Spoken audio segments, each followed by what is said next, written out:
Greetings, all. Well, it seems like yesterday and today, everything was pointing towards doing a video about proper nutrition. Yeah, one of the viewers who's got a food forest over here, and he was bemoaning how long it is taking the food forest to get up and be productive. Well, I looked over his list of stuff, and I did not see annuals and biennials in the mix. Yeah, a lot of times when people plant these food forests, they got a couple of avocados, some orange trees and stuff, but you want to start out with annuals and biennials and perennials. Otherwise, you're waiting 5 to 25 years to be able to get anything from your project. Underplant your coffee plants with pineapples, and there's a whole lot of things you can do to be able to double up crops, get the same things in same spaces, and definitely when I looked at the list, I didn't see enough green leafy vegetables. And this is a problem. Most of the food forests that people build around here really don't have much of that stuff. Yeah, it's short. I mean, there are some perennial permaculture greens, so to speak, things like katuk, things like New Zealand spinach. There's a few of these edible leafy greens. Most of them, in my opinion, are obnoxious. Some of them take double boiling to be able to knock the toxins out of them and stuff like this too. Not good food, as far as I'm concerned. I'm looking for lettuce. I'm looking for cabbages, Swiss chard, broccoli, kale. The greens that we all know and love in America today. And they're actually very nutritious too. Broccoli is a superfood. So is kale. Cabbage is pretty darn good. Well, it got me thinking a little bit, and then I got email from my son, and that's going back to global food shortages that I had done a video about. Well, he is actually having the problem I described. Yes, he's an American citizen. He lives here in Madison, Wisconsin, and he's got a regular job with an implement dealer in Madison, and such. He owns a house. I gave him a car. It burned gas. I didn't want it anymore. Here, take this thing.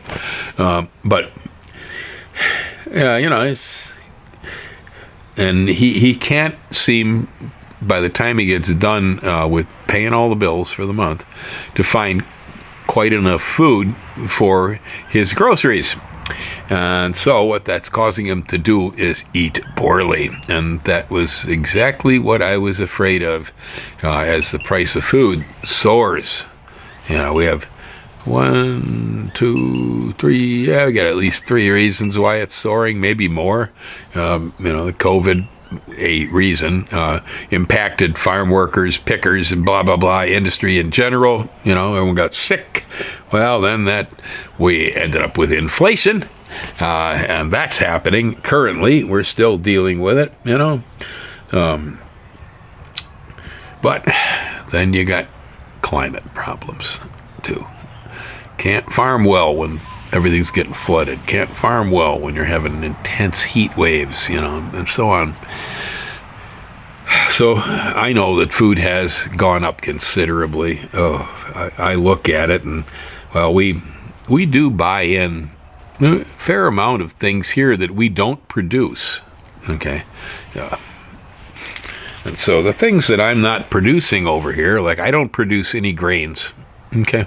So all of the grains that I eat are purchased in. Hawaii and Puna is not a good climate for the production of any grain that I have ever run across. So we don't bother. I just buy them and so on.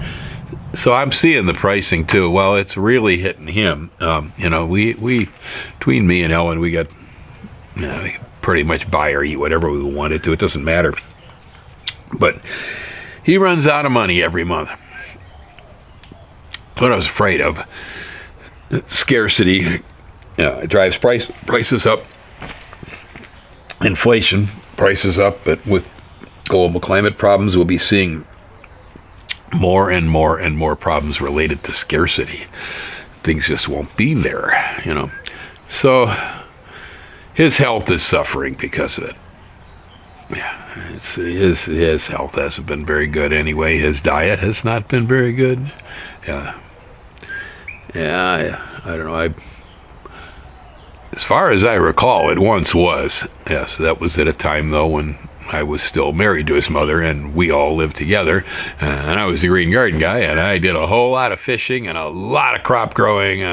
We always had mushrooms, fresh fish, fresh vegetables, fresh fruit. Okay, we had all this good stuff to eat. Well, my diet has improved since those days, too, though. Okay, that was in Wisconsin. And one of the things about Wisconsin, oh man, the old European thing there, the German especially and the Polish, the sausages, the smoked and the cured meat. Oh my goodness. Yeah, you can get by in Wisconsin without having to eat sausage. I don't know how you did it. Yes, so I used to eat a lot of things there that really weren't that good for me. But for me, I guess mostly my diet's been pretty good. Yeah, mine has some straight along because going way back to my teenage years, I was already growing food. And by the time I was in my 20s, I was growing most of it. And so I have been eating piles of organic fruits and vegetables most of my life. I've done other unhealthy things. Yeah, I'm a musician. I've played in rock and roll bands for years and years and years. I drank too much. Yeah, I didn't really drink anymore at all, but I did. Yeah, I had bad habits. There was a time in my life when I smoked. Oh boy, I smoked a lot. Ooh, I used to grow my own tobacco.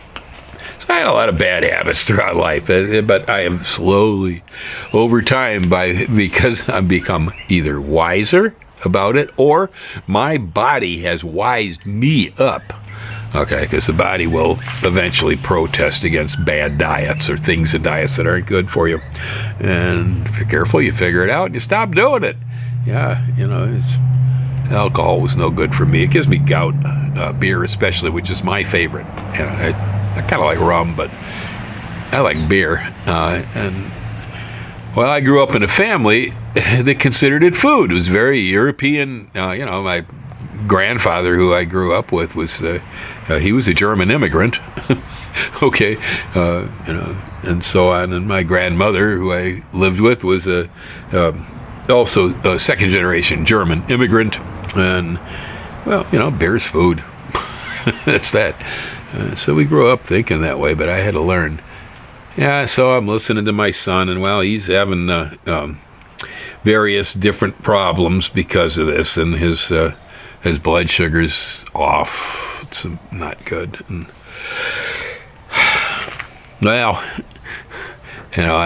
I told him, oh, dude, you come to the confessional of the green garden guy and admit that you aren't eating right? I said, get some greens, hey? I made a few suggestions. I suggested he look around to see if he could find himself a community garden plot in Madison. I don't know whether he'll do that or not. I think it's a great idea, personally. Even if you, kind of pool up and share it with somebody else, get something going there. So you got some fresh food, at least, for much lower money.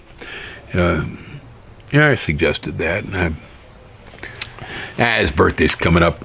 I turn around and send him an Amazon gift card for $200, but I told him, they got whole grains here. They got health foods there. They also have nuts and seeds, which are good for you. But it's your birthday, man. You want to spend it on the 40-pound Snickers bar? Go ahead. Whatever. It's all I can do. There's little I can do for people with that. Then I had visitors here today from California. Sure enough, we talked about nutrition, and the guy, he was, he claimed he was about on his deathbed until he started changing his diet, and that the change in diet made all the difference in his health in the world. Apparently, he also, drank too much alcohol. Had to stop that too. It's a common problem. But yeah, there's a lot of reasons, I think, why some people live longer and stay healthier. It isn't very simple. I'm positive that diet has a lot to do with it. You are what you eat, man. Everything you put inside you is what makes you, So you give your body the right and the good stuff, and it's going to probably build a pretty good body, be fairly strong and resistant. You sit around living on packaged ramen and mac and cheese, and, better make friends with the Undertaker. You're not going to last too long at that one. At least most of us won't. Some people can eat junk food their entire lives, and it has almost no effect on them. Other people, it just destroys them. Mostly these days, salt in the processed food, the sugars, the high fructose corn syrup in the processed food, various additives and stuff. And aside from the fact, I think most of the processed food literally has most of the nutrition beaten right out of it, let alone you have to figure out how did they grow this stuff. That's a whole other story. But yeah, I don't know, at this point in life, for me, I have now outlived almost all of my relatives. I have relatives that are younger than me, still around here on the earth. My brother is 2 years younger than me. My brother is still around here. I wouldn't say my health is perfect, but I tend to think my younger brother's health is worse than mine. Yeah, he's already experienced cancer and a few other things there that I've not even gotten close to. Me, I've had high blood pressure all the way back to the Vietnam War. Nobody ever read my blood pressure before that. The Army read it and said, "Whoa, boy, your blood pressure's high." And so that's something I've been carrying my whole life. These days, I eat well. I stay away from high salt food and things like this. And I do take one blood pressure pill every day. It's a calcium channel blocker called amlodipine. It's the only one I found that I could take without an awful side effect. Well, between good living, proper diet, my blood pressure is, last I checked, like 120 over 74. I'm 72. I've had high blood pressure almost my entire life. Okay. Whatever, I imagine it's probably some genetic issue, although they've been feeding me salt my whole life too, so who knows. Yeah, I remember seeing a special about pygmies, where pygmies are the only people on the face of the planet that never have high blood pressure until they leave Pygmy Town. When they get out of the place they live up there in the jungle, and they come on into town and start to become, within the local urban culture setting, they start eating salted food, and they get high blood pressure, something fierce.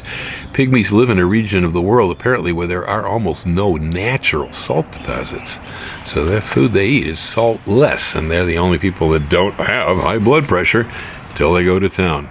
So, mine could have been just what they were feeding me. They were feeding me bacon and stuff like this as a kid, I have no idea, but it's never gone away. It's under control these days.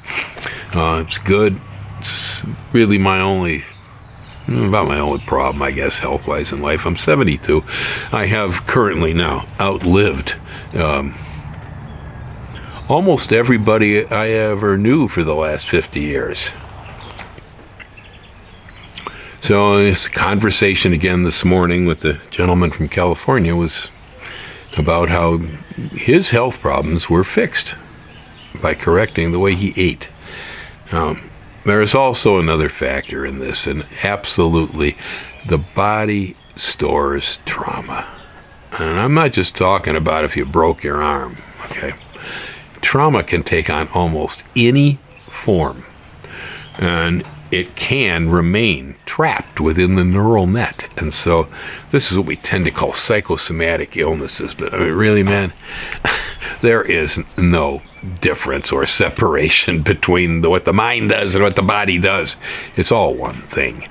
But you can think yourself into a situation where you can end up developing a physical disease because the problem you've encountered in trauma has affected a certain part of your system that then later can go on to become physical illnesses, limps, disabilities of all sorts, So that part right there ain't got much to do with what you ate. Okay. Well, see, y'all hear all the time about eat your fruits and vegetables. Yeah, we used to call that stuff roughage. Get enough roughage. Now they call it fiber. Get enough fiber. There's a lot to it. Fruits and vegetables contain so many different things. Vitamins, and believe me, I think those fresh vitamins that were in your cabbage leaf are probably a whole lot easier for the body to deal with than the ones in the little capsules. Okay, I don't really think that multivitamins are capable of replacing a poor diet because there's so many other things in the food. Yeah, I mean, you can get the fiber. That's not in the vitamin capsule, okay? And you get vitamins in just the right quantities and just the right types that the body is able to take them on. There's many different minerals in there. We have foods that contain antioxidants, which, is sort of a newer category of things that aren't nutrient related, but they certainly affect your health. There's just so much stuff in the food we eat when we eat the right foods. I don't know if I've lived this long and I'm this healthy because of the food that I eat. I don't know that, but I think it's true. There must be some reason. I mean, things can be genetic oriented, it can be. It can be. There are people in my family who have lived a long time.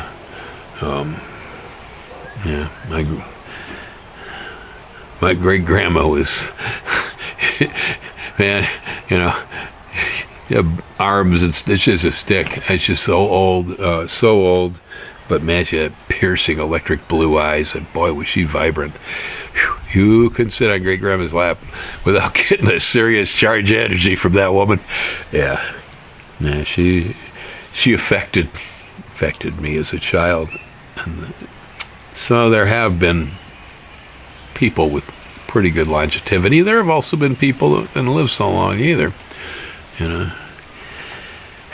So who knows about that one? Besides, all of us, our genetics are always a throw of the dice,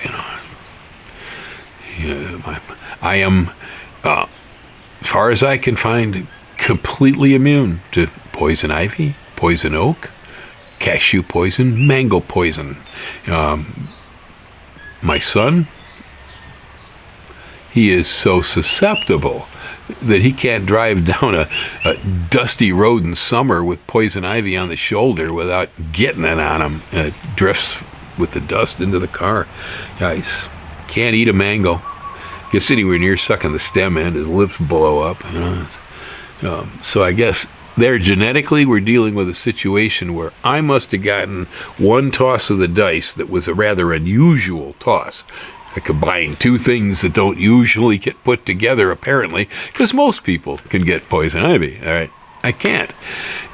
And then in response, somehow or another, though, my kid ended up with a toss of the dice that didn't have any resistance at all. Yeah, so who knows? Genetics definitely plays a big part in how healthy we are and how things go on. Lifestyle, as I said, a lot of illness is psychosomatic, and stress will kill you faster than anything else. Yeah, avoid it at all costs. It's not essential. No. Yeah, we live in a society where everything is all so stressful all the time. The freeways are packed, we got to get to work on time and everything costs a lot much. And so stress seems to become part of the normal American lifestyle. Well, trust me, it ain't normal. No. And you don't get used to it. What it does to you is it kills you. Slowly, It's a nice, slow way of American way of committing suicide is stress yourself to death. Yeah, that'll do it. But then, and oftentimes when we get stressed, what do? Huh? Yeah. We eat the wrong stuff. We eat the 40-pound Snickers bar. Yeah, instead of going over and having a nice salad or something. Which salad brings me to, how many of you out there actually walk out daily, pick a head of lettuce in the garden, pull up a head of cabbage, go yank out a carrot, peel it down, cut it up, make a tossed salad out of it, and put it on the table? How many people? Really? I mean, even here, this is a gardening channel. I'm assuming most of you plant seeds and stuff, right? I'm assuming, if you're here, that you're probably involved in growing things. But I had to wonder, how many of us actually walk out in the yard every day and grab that salad? Well, you pay attention in the news, which I'd get dissed all the time for saying I watch the news. Oh, you're indoctrinated. You don't know anything now. That's this corporate industry. It's all an agenda. Get lost. I see reports all the time about listeria contamination. I see reports about E. coli. I see reports about salmonella. It's Adwala's unpasteurized apple juice, for instance. So we got sick. Birds pooped down the fruit. They didn't pasteurize the stuff, and it got in the batch. Where all of it comes from, I'm not positive, but what I did find out is that some of this, like in lettuce, for instance, can actually move systemically. Yes, it can move from the roots and get into the tissue. That's weird. I mean, I always assumed this was, they washed it in contaminated water, That's what I always figured, but no, I found out recently that is not necessarily what's happening here. Some of these things are actually systemically moving into the food. Whew. Now that's pretty scary. I'm telling you, go eat your vegetables, but then you go over to Trader Joe's, you say, well, I don't feel like cutting up that head of lettuce, I don't want to peel a carrot. Hey, the stuff's here, it's all ready in the bag, set. Hey, why not? Take it home, put it in the bowl, sit down, have my greens. I'm good, right? Yeah, and then you get sick and you end up in the emergency ward because it was contaminated with listeria. In the packaged grains, this type of thing does happen an awful lot. No, I can't even believe spam. My goodness. Anybody hear about that one? Yeah, it was in the news the last couple of days. One shipment of spam that went to Texas. It was destined for what's his name, Ted Cruz. We're sending it to Cruz, but no, one shipment. It was improperly processed, and so nobody's gotten sick from it yet, but they were scared, and so they had to recall all this spam that went to Texas. Spam ain't my favorite food, but I'll tell you, over here, it's important. It's just a good thing that they didn't ship that stuff here. I don't know how much of it they eat in Texas, but over here they eat a lot of it. Favorite food, man. You can't have namasubi without spam. So here's the case: is you canned food. I hear too much of it. It used to be that most of the problem was in canned foods that weren't properly processed. Okay. But lately, it's the last 20 years, it started showing up a lot in fresh produce. And again, like I said, we just didn't have a lot of cut and bag salad stuff and all that, this ready to go kit form stuff a long time ago. But I don't know why there seems to be so much contamination, but there is. Tell you, eat your greens, and you end up in the emergency ward. There's the other thing, too, and that is that I don't know when the last time was any of you ever ate a food from the store, but that's rare that I can go into a store and pick up some produce and find that it tastes acceptably good. Finding a piece that tastes exceptionally good is incredibly rare. I don't even know if that's ever happened to me. Now, there are certain things in a store that are probably better than others. The apple, for instance, it has a good shelf life.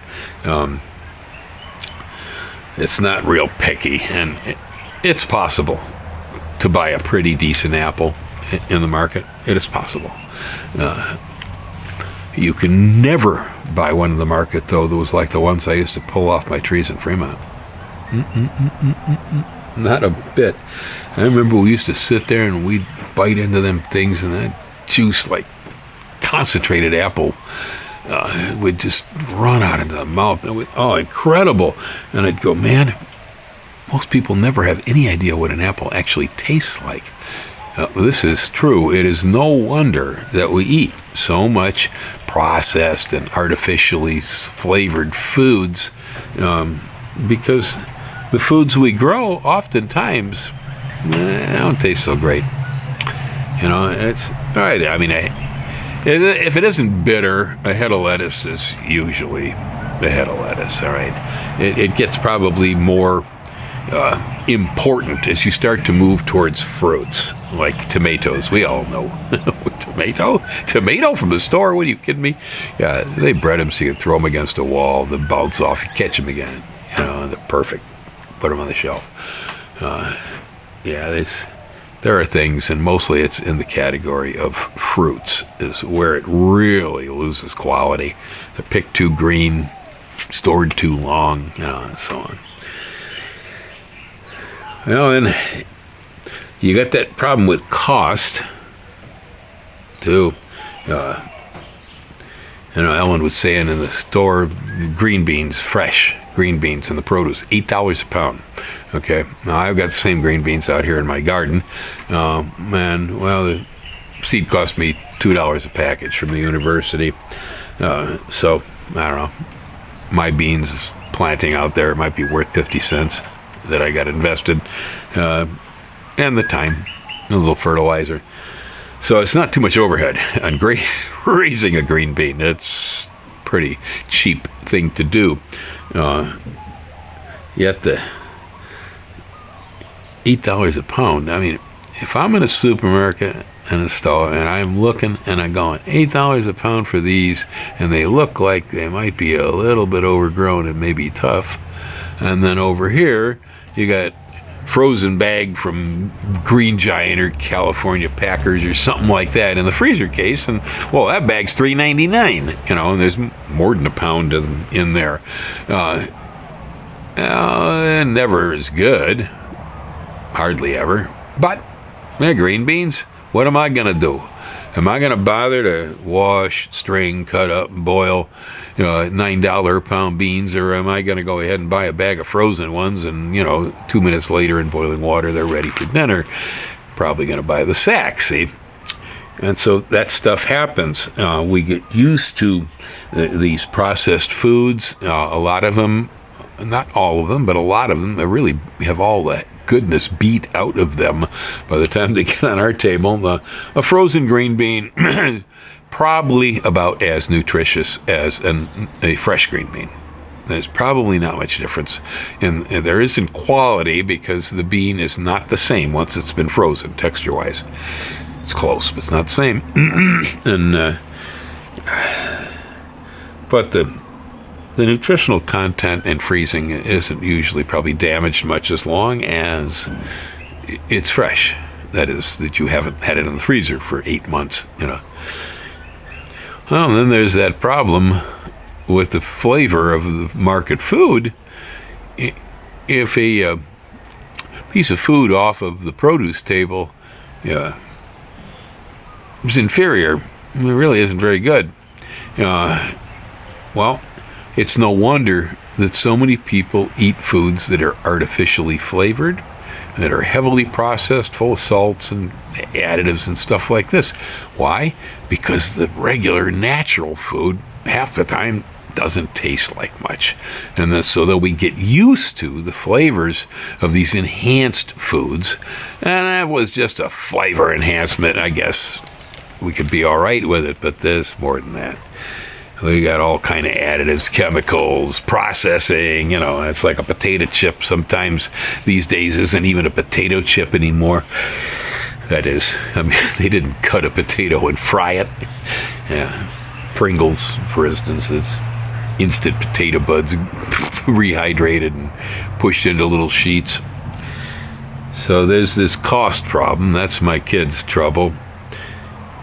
He's having trouble thinking up how he's going to spend the money to buy a proper diet. I do believe that that's going to be the future of food shortages in America, is that people who do not have a lot of expendable income will not be able to eat the best diets. You have to be very careful about how you select your foods with the prices on things today. And of course, fresh produce is a premium.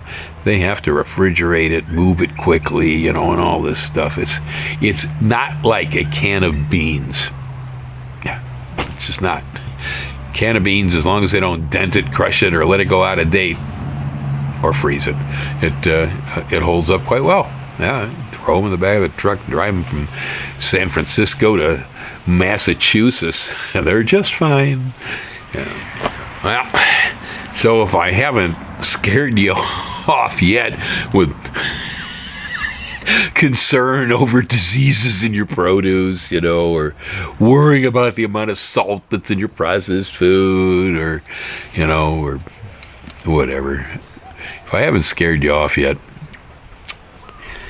my belief, I advocate the growing of our produce.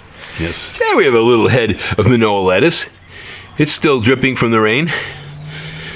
I just pulled it in off the table. I see no bugs, no slugs, no problems.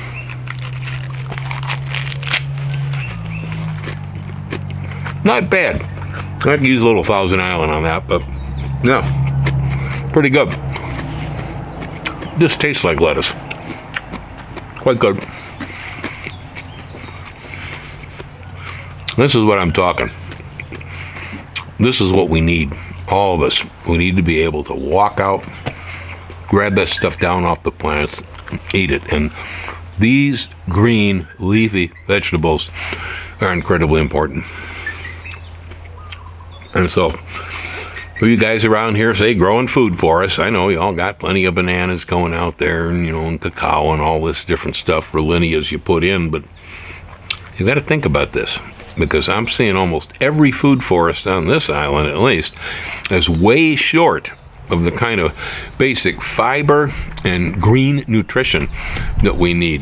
When we get taro leaves around here, easy enough to grow. They're edible when they're cooked properly. But I'll tell you, it's pretty darn hard to replace the basic vegetable foods that we have grown used to for many years in the United States. Those foods are generally easy to grow, generally highly nutritious, and most of us know how to cook them. Now, cooking them is pretty easy most of the time. So, broccoli a little steaming, ready to go. Lettuce, a little bit of vinegar, a little olive oil, maybe a dash of garlic. Yeah, it doesn't take much to get most of this food into shape where where you're ready to eat it. And some things that we don't even think of, like chives. I love chives, and I eat them like a vegetable. Chives go into anything and everything around here. They taste like an onion. They're green, fairly nutritious. Basil. Oh, man, we eat so much basil. It's very healthy. Basil is really good for you. There's a number of oils and things in there. I don't know everything it contains, but I do know that it's good for me, and I like it.